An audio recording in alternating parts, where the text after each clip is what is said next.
مولاي صل وسلم دائما أبدا على حبيبك خير الخلق كلهم مولاي صل وسلم دائما أبدا. بسم الله الرحمن الرحيم. نويت التعليم والتعلم والتذكر والتذكير والنفع والانتفاع والحث على التمسك بكتاب الله وسنة الرسول والدعاء إلى الهدى والدلالة إلى الخير ابتغاء بوجه الله ومرضاته وثوابه وقربه. فقال المصنف رحمه الله ونفعنا به وبعلومه في دار آمين إلا أن قال وأما اللسان adapun lisan fa innama maka sesungguhnya lisan tersebut khuliqalaka diciptakan untukmu litaksiri bihi agar memperbanyak bihi dengan lisan tersebut zikrullah ta'ala zikir kepada Allah subhanahu wa ta'ala wa tilawata kitabihi dan membaca kitabnya Allah subhanahu wa ta'ala wa tarshudu bihi dan memberi petunjuk bihi dengan lisan tersebut khalqallahu ta'ala ciptaannya Allah subhanahu wa ta'ala ila tariqihi kepada jalannya Allah subhanahu wa ta'ala wa tadhiru bihi dan menampakkan bihi dengan lisan ma fi dhamirika apa-apa yang ada di dalam batinmu min hajati dinika daripada hajat-hajat agamamu wa dinni wa dunyaka dan dunia kamu fa'idastakmaltahu seandainya kau menggunakan lisan tersebut fi ghairi selain ma khuliqalahu diciptakannya lisan tersebut faqad kafarta maka engkau telah kufur nikmatullahi nikmatnya Allah subhanahu wa ta'ala fihi di dalam lisan tersebut wa huwa akhlaqu a'dha'ika 'alaika wa 'alisairi khalqi wa la yakubun nasa dan jangan kau tuangkan manusia finnar di dalam api neraka ala manakhirihim di telinga-telinga mereka illa hasaida alzinatahum kecuali hasil ada buah alzinatahum lisan-lisan mereka fastadhir alaihi bi ghayati quwwatika maka bighayati segala kekuatan kita hatta la yakuba sehingga engkau tidak menuangkan tidak meletakkan fi qa'ri jahannam di dasar neraka jahannam wa fil khabar dan di dalam satu hadis anna rajulun ada seorang laki-laki la yatakallama bi kalimatin berbicara dengan satu kalimat lihat hika biha agar ketawa dengan kalimat tersebut ashabahu kawan-kawannya wa yahwi biha fi qa'ri jahannam maka yahwi dia digiring biha dengan lisannya tersebut fi qa'ri jahannam di dasar neraka jahannam sab'ina kharifan 70 kharif waruya dan diriwayatkan juga annahu qutila syahidan ada seorang laki-laki terbunuh dalam keadaan syahid fi ma'rikatin di dalam satu pertempuran ala ahdi Rasul sallallahu alaihi wasallam di masa baginda Rasul sallallahu alaihi wasallam faqala qail maka berkata seseorang hani'an laha alangkah indahnya alangkah nikmatnya lahu baginya bil jannah dengan surga. Faqala Nabi sallallahu alaihi wasallam maka Nabi Muhammad sallallahu alaihi wasallam berkata wa ma yudrika dan apakah kamu tahu la'allahu kana yatakallamu barangkali dia yatakallama ada berbicara fima dengan apa-apa la yakni pembicaraan yang tidak sesuai wa yabkhalu bima la yughni dan dia tidak wa yabkhalu fima la yughni. Maka di sini ada Imam Ghazali, Masya Allah, ada nyebut Imam Ghazali, terlintas belajar sufinya Imam Ghazali dari itu. Imam Ghazali itu punya adik namanya Ahmad.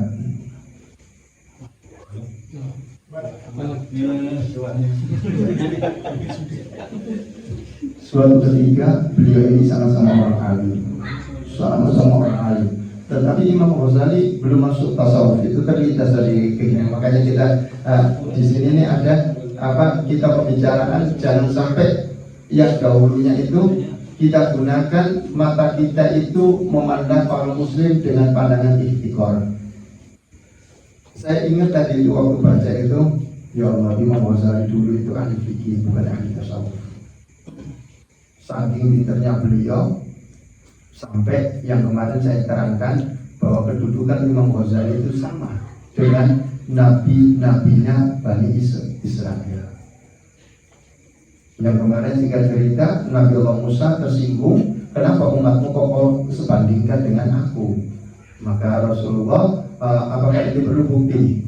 Ya, perlu bukti. Maka dipanggillah oleh Rasulullah SAW Imam Ghazali. Ketika Imam Ghazali datang, maka Imam Ghazali di hadapan Rasulullah, maka Nabi Musa, coba apa buktinya? Kalau umatmu itu sama derajatnya dengan Nabi Bani Israel, maka Imam Ghazali melantunkan satu ayat, ma biyaminika ya Musa tilka asor, apa yang di tangan kananmu wahai Musa itu adalah tongkat yang aku berjalan dengannya, yang aku mengiring binatang tetap dengannya ketika aku capek bersandar dengan tongkat tersebut. Karena apa? Karena Imam Ghazali waktu itu sebelumnya ditanya, siapa namamu? Orang yang baru kenalan kan pasti ditanya, siapa namamu? Namaku adalah Muhammad bin Muhammad al-Ghazali. Kata Nabi Musa, inikah yang umat Nabi Muhammad yang disamakan derajatnya dengan aku? Kok ini baru anda tanya siapa namamu? Kok dijawabnya Muhammad bin Muhammad al-Ghazali? Coba kau jawab Muhammad gitu aja. Maka Nabi Musa, Imam Ghazali waktu itu izin sama Rasulullah, ya Rasulullah saya jawab ini. Dikasih izin Rasulullah, kemudian Imam Ghazali membaca satu ayat, ma biyaminika ya Musa, qala iya asal. Kata Nabi Musa, apa yang di tangan kananmu di dalam Al-Quran itu, iya asal, itu tongkat. Yang mana dengannya aku berjalan, dengannya aku mengiring binatang ternak, dengannya aku capek bersandar. Maka Imam Ghazali mengatakan, sampai sendiri yang ajari saya. Ditanya oleh Allah, apa yang di tangan kananmu? Kan cukup dijawab tongkat. Kok tongkat? Tongkat yang aku gunakan berjalan, tongkat yang aku gunakan mengiring ternak, tongkat sama kata-kata Imam Ghazali. Maka ketika dijawab itu, maka Nabi Musa mengatakan, saudara ya Rasulullah, benar wahai Rasulullah, umatmu itu derajatnya sama dengan nabinya Bani Israel. Satu cerita, Imam Ghazali ini sebelum masuk dunia tasawuf, beliau mempunyai saudara namanya Ahmad. Suatu cerita, Imam Ghazali ini datang ke ibunya, Ahmad juga datang ke ibunya. Karena Imam Ghazali adalah saudara tua, dipersilakan untuk jadi imam. Ini ceritanya hampir sama dengan ceritanya Syekhona Khalil Bangkalan. Cuma kalau Syekhona Khalil Bangkalan berat, ayam bakar. Kalau ini bukan, karena beliaunya orang alim.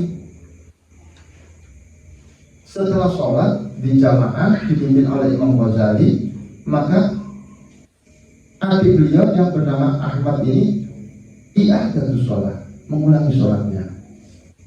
Dan sama-sama orang alim, karena sama-sama orang yang sudah dekat sama Allah, maka beliau i'adah, mengulangi sholatnya. Kalau seandainya ada orang berjamaah dengan kita kemudian i'adah, mengulangi, kita tanyakan ya. Kita tanyakan, kenapa i'adah? Apa masalahnya? Apakah saya tidak sempurna ruku, tidak tumakninah, bacaan saya kurang bagus? Imam Ghazali, maka apa bacaan saya nggak bagus. Apakah Fatihah enggak itu? Maka adiknya mengatakan, enggak. Wahai abang, anak nengok, itu sholat ini membawa mutalajis. Apa mutalajis? Sarung ini penuh dengan darah. Terkejut Imam Ghazali. Terkejutnya kenapa? Akhirnya Imam Ghazali mengatakan, astagfirullahaladzim. Ya Allah, ini kalau kita tak boleh nanti mana dengan pandangan ketika ini ceritanya Imam Ghazali. Akhirnya beliau menyadari bahwa ketika beliau sholat, beliau ini masih dalam mengarang buku fikih masalah haid, masalah darah perempuan. Ketika beliau sholat, maka karangan-karangan beliau, kitab yang mau tulis beliau itu tentang masalah haid ada di pikirannya. Allahu Akbar. Ya Allah, darah haid kayak ini, darah haid kayak ini, darah haid kayak gini. Sama dengan kita ya. Allahu Akbar. Ya Allah, jajaran anak belum kering. Ya Allah, pacul saya tadi belum saya pastikan. Sama dengan kita, derajat kita ini. Kita Imam Ahmad mengatakan, tengok penuh darah di salam-salam ya Allah. Akhirnya Imam Ghazali, akhirnya hanya sampai belajar dengan siapa kok bisa melihat hakikatul insan, hakikatnya pemikiran manusia itu bisa tembus. Maka beliau mengatakan, ayo kalau inti kepingin belajar dengan guru saya, ayo ikut saya, diajak guru. Pandangan antum semuanya ini gimana gurunya Imam Ahmad ini? Bukan Imam Ahmad bin Hanbal ya? Gimana pandangannya? Pakai jubah, pakai imamah, tasbihnya muter, ajib kayak gitu. Gimana bayangannya? Gurunya orang alim besar, sama-sama nanti menjadi gurunya Imam Ghazali juga. Gimana bayangan antum? Ada nggak tahunya di bawah ini sama adiknya ke tepi jalan, di situ gurunya lagi nyesul sepatu.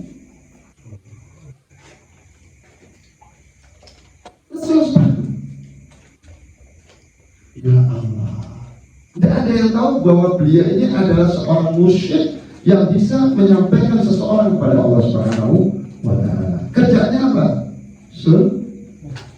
Dan inilah yang perlu kita tanamkan. Jangan sampai kita memandang ikhtikar kepada orang.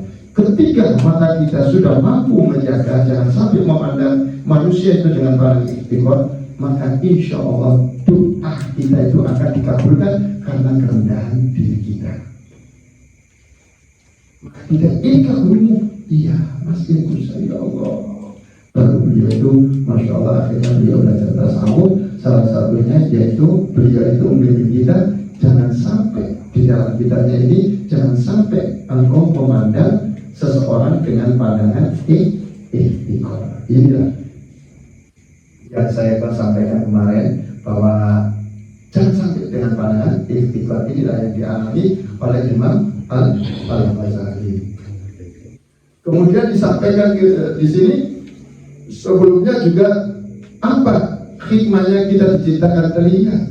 Maka jangan sampai telinga kita gunakan kepada sesuatu yang bid'ah, sesuatu yang baru, sesuatu yang dapat menarik murkanya Allah Subhanahu wa Ta'ala. Salah satu contohnya apa? Contohnya adalah ketika kita duduk-duduk, kemudian di sekitar kita ngomongkan orang. Tapi ini paling bahaya. Ngomongkan orang, kalau kita tidak mampu menyibukkan diri kita sehingga telinga kita itu lalai, sehingga telinga kita itu tidak respon dengan omongan-omongan yang jelek itu, gimana caranya? Maka Imam Ghazali mengatakan, sibukkan hati ente itu dengan zikir kepada Allah, walaupun di samping kanan kiri ente itu ngomongkan kemari-kemari, ngomongkan yang tidak jelas, ngomongkan aib saudaranya, maka sibukkan hati kita dengan zikir kepada Allah. Itu solusinya yang diberikan Imam Ghazali. Ketika kesibukan hati ente zikir, lisan ente zikir, tidak mampu masih omongan-omongan itu tembus ke telinga kita, Apa yang harus kita lakukan? Maka ini harus berdiri. Ketika ente nggak berdiri, maka sama duduknya ente mendengarkan aib-aib saudara kita disebutkan di situ, maka sama kita juga orang yang mengumpat, orang yang ghibah. Kenapa? Al-mustami sarikul qatil. Orang yang mendengarkan itu sama dengan orang yang ngomong. Jadi ketika ada orang ngomong itu, maka kita sibukkan diri kita. Biar apa? Suara itu tidak masuk ke telinga kita. Ketika kita gemuruhkan itu, bisa tidak? Bisa. Ketika itu gemuruhkan pikir di dalam hati kita, maka telinga kita akan menjadi somang, telinga kita akan menjadi tuli untuk perbuatan-perbuatan yang dimurka oleh Allah Subhanahu wa Ta'ala. Makanya Al-Habib Syekh bin Hasan Baharun menasihati kami, al-halalu bayyinun wal haramu bayyinun. Halal itu jelas dan haram itu jelas. Ketika kita masuk ke dunia halal, maka dunia haram itu tidak akan mampu menyentuh kita. Akan tetapi ketika kita masuki dunia haram, maka yang halal itu akan menjauh dari kita. Coba dirasakan. Kalau sampean suka musik, gemar musik, sehingga mendengar dangdut, kakinya kita bergoyang, tubuh kita meliut-liut, maka kita akan enggan, bukan tidak suka ya, tetapi kita akan enggan mendengarkan lantunan ayat suci Al-Quran. Tetapi baliknya, ketika hati sampean itu tertarik dengan Al-Quran, hati sampean tersambung dengan Quran, maka hati kalian nanti akan enggan untuk mendengarkan suara-suara yang melalaikan Allah Subhanahu wa Ta'ala.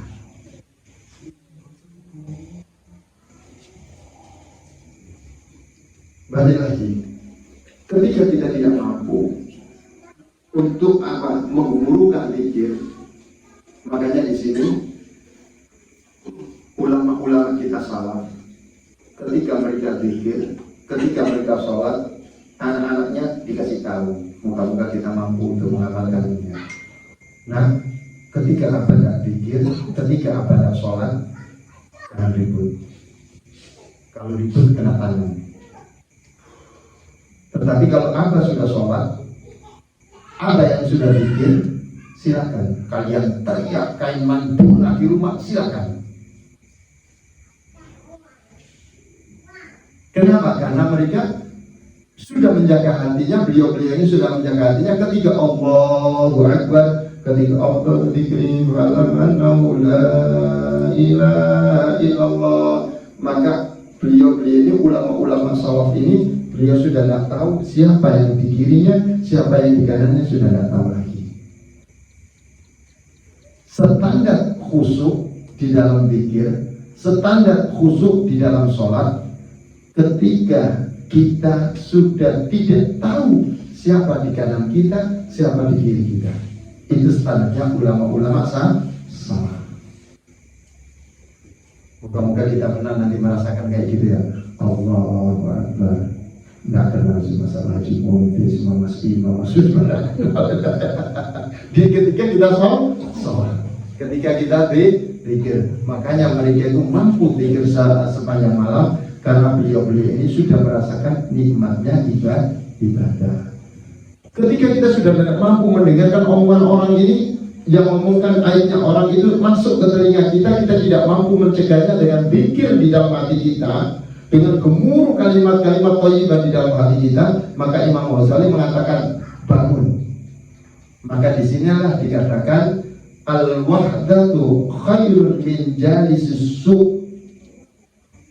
Sendiri, duduk sendiri itu lebih baik daripada duduk rame-rame dengan banyak orang. Yang ketiga itu, orang yang rame itu membicarakan sesuatu yang dimurkai oleh Allah Subhanahu wa Ta'ala. Tetapi ketika duduk-duduknya kita ini membawa dekatnya kita kepada Allah, membawa dekatnya kita kepada baginda Rasul Shallallahu Alaihi Wasallam, membawa dekatnya, menambah cinta kita kepada Allah, menambah cinta kita kepada baginda Rasul Shallallahu Alaihi Wasallam, maka duduk-duduk seperti ini, duduk-duduk lebih baik daripada kita sendiri. Alhamdulillah, moga-moga majelis kita ini dijadikan majelis yang lebih baik daripada kita duduk-duduk sendiri. Bahkan lebih baik daripada kita sholat 1000 rakaat. Bahkan lebih baik daripada kita menjenguk 1000 orang yang sakit. Bahkan lebih baik daripada kita menjenguk atau menghadiri 1000 jenazah. Ini lebih baik. Makanya setan iblis berusaha semaksimal mungkin jangan sampai kita menghadiri majelis-majelis seperti ini.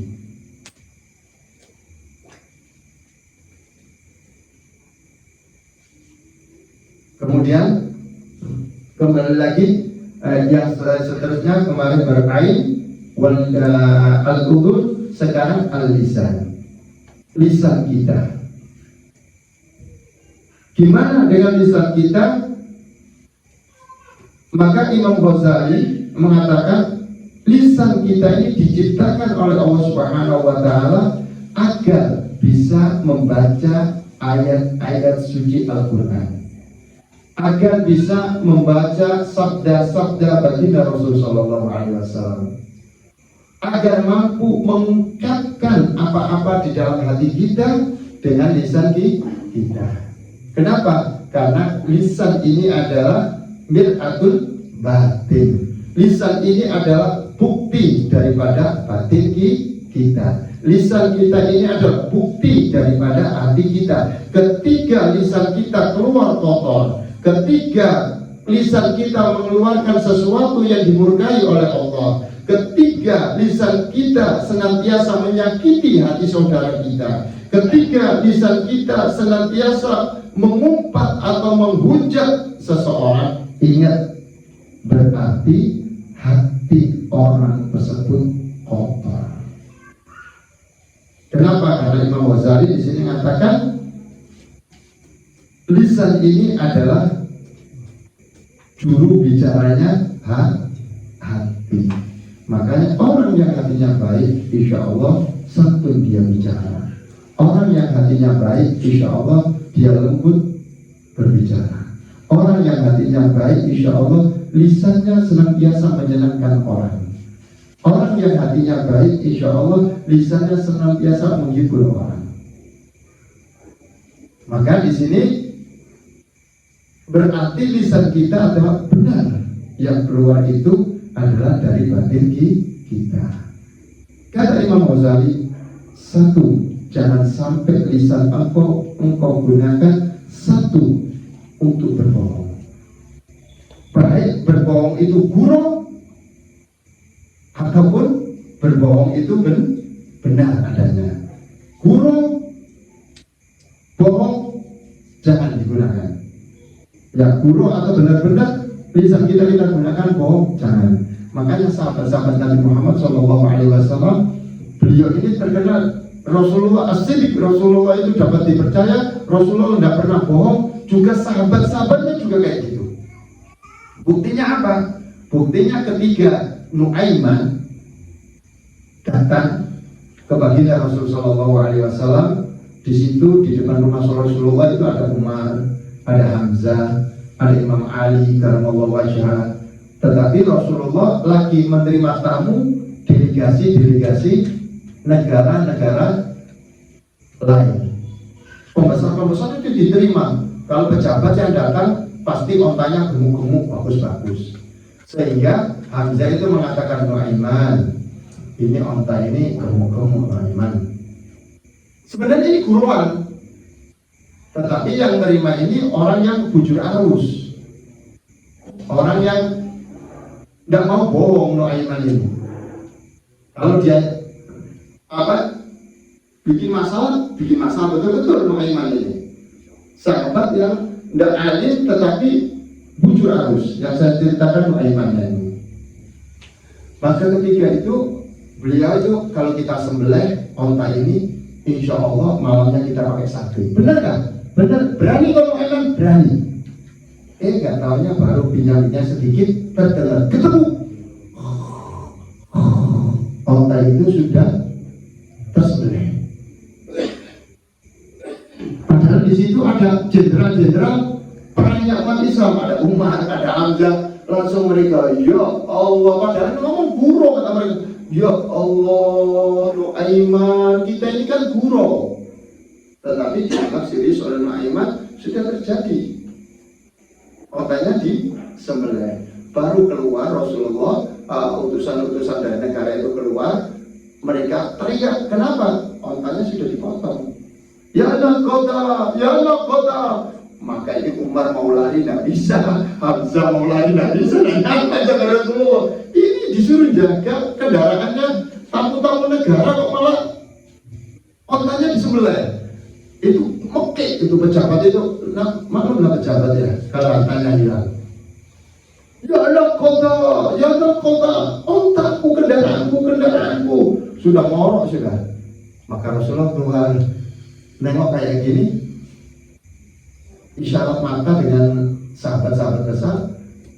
Apa kata sahabat besar? Nuaiman ya Rasulullah. Kalau sudah disebut Nuaiman, Rasulullah senyum. Udah, kita patungan. Ya ini sahabat-sahabat Rasulullah. Kata Sayyidina Rasul, kata Umar, Nuaiman ya Rasulullah. Sudah, kalau Nuaiman yang melakukan, kita patungan.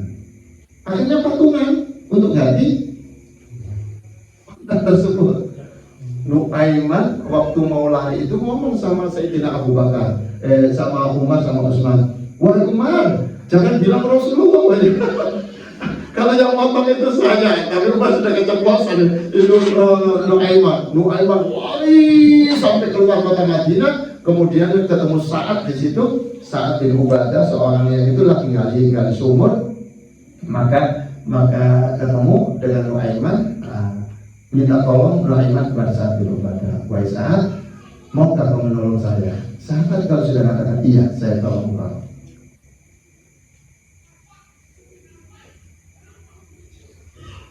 Apa permintaan kamu? Kalau ada orang mencari saya, tolong ini tidak nengok, ini tidak tahu.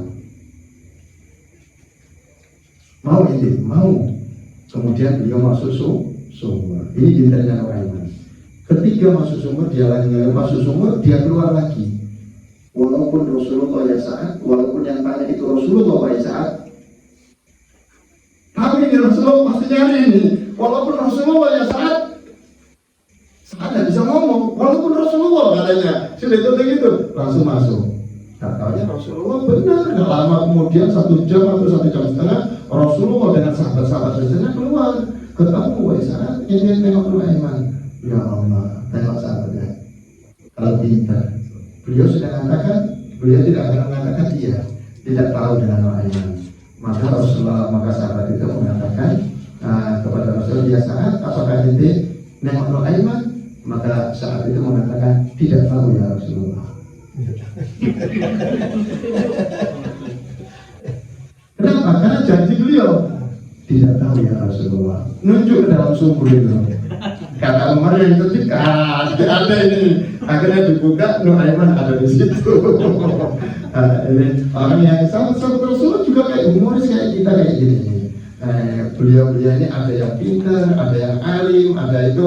Tetapi alhamdulillah karena didikan Rasulullah, mereka senantiasa menjaga lisannya dan mereka senantiasa jangan sampai kalam-kalam yang lisan keluar dari lisan kita ini menyakiti orang. Makanya Umar bin Khattab mengatakan beliau, aku tidak pernah menyesal karena diamku. Akan tetapi aku seringkali menyesal karena ucapan-ucapan yang sudah keluar dari mulutku. Ulama-ulama kita mengatakan al-kalam fiddatun, pembicaraan itu bagikan perak, wasumtu dhahabun, dan diam itu bagikan emas. Makanya kalau orang ada, kalau tidak salah Imam Syafi'i, beliau lagi ngajar, ada orang yang pakai imamah besar imam besar pakai tasbih pakai apa duduk diam aja. Imam Syafi'i mulai duduknya ditata. Ini ulama besar ini yang datang pakai jubahnya pakai apa, ulama besar. Ketika beliau ngomong, nggak tahunya omongannya nggak sesuai dengan pakaiannya, maka Imam Syafi'i langsung agak tidak. Berarti ini bukan orang alim, diketahui apa dari bicaranya. Makanya Imam Syafi'i di sini mengatakan karena lisan ini begitu bahaya, pertengkaran karena lisan, fitnah disebabkan karena lisan, dan banyak orang yang terbunuh juga karena lisan. Maka Imam Syafi'i itu mengatakan di dalam kitab Diwannya, di sini juga diukir oleh Imam Ghazali, beliau mengatakan nasihati tentang lisan, ikhfa lisanaka ayyuhal insan, jagalah wahai manusia lisan-lisan kalian, la yaldaghanna innahu su'ban, jangan sampai lisan kau itu memetok kau, karena lisan kau itu bagaikan ular yang berbisa. Kafil maqabil qatil lisani, berapa banyak orang yang berada di alam kubur itu qatil lisanihi, mereka terbunuh karena lisan-lisan mereka. Kana tuhabu liqaul aqran, maka lisan ini paling ditakuti para jawara, paling ditakuti oleh orang-orang yang hebat, yaitu adalah lisan, bukan pedang, akan tetapi lisan. Nah, ini di sini Imam Ghazali mengatakan, ingat lisanmu diciptakan oleh Allah untuk membaca ayat suci Al-Quran, untuk berzikir kepada Allah, untuk membaca sholawat kepada baginda Rasulullah SAW, untuk mengucapkan kata-kata yang baik. Ketika ente tidak mampu menggunakan kayak gitu, maka diam. Makanya di sini Rasulullah mengatakan, kalau kita tidak mampu berkata-kata yang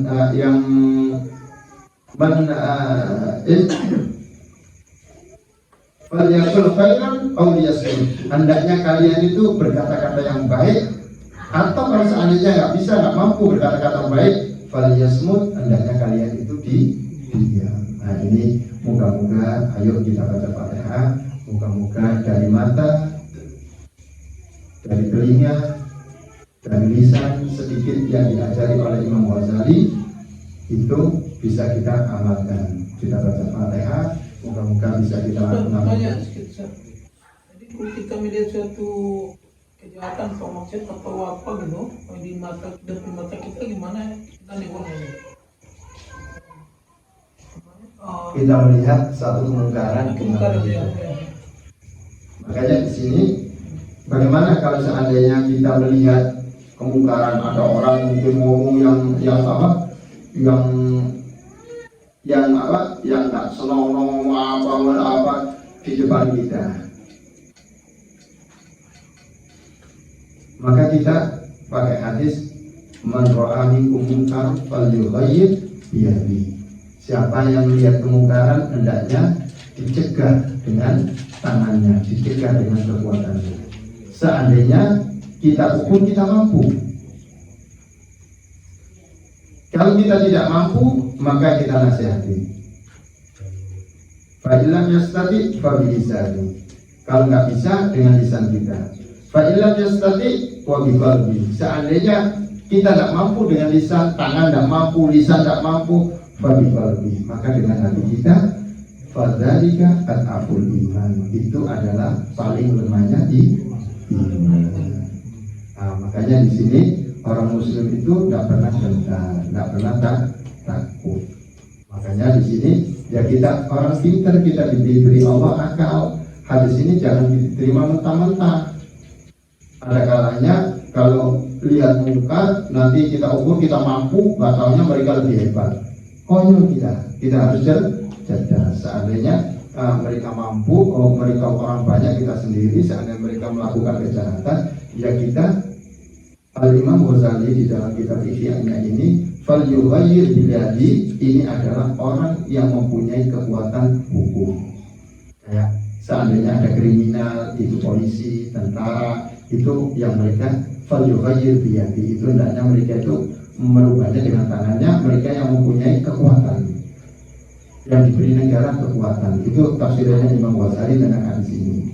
Seandainya tidak mampu, wabilisan, lisan, dengan lisannya siapa? Lisan ini tugasnya para asatidz dan para kiai. Bagaimana dengan hati? Hati ini adalah orang-orang awam.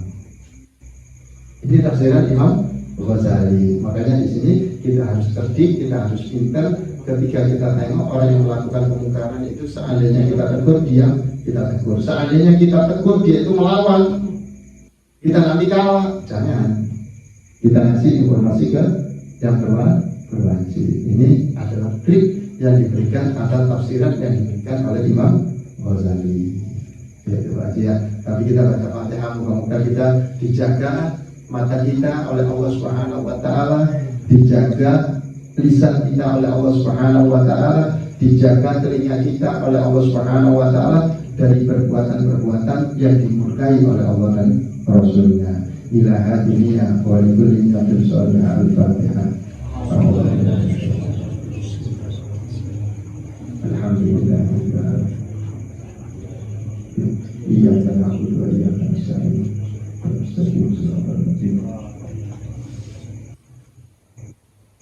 Alhamdulillah, malam ini sama-sama kita belajar.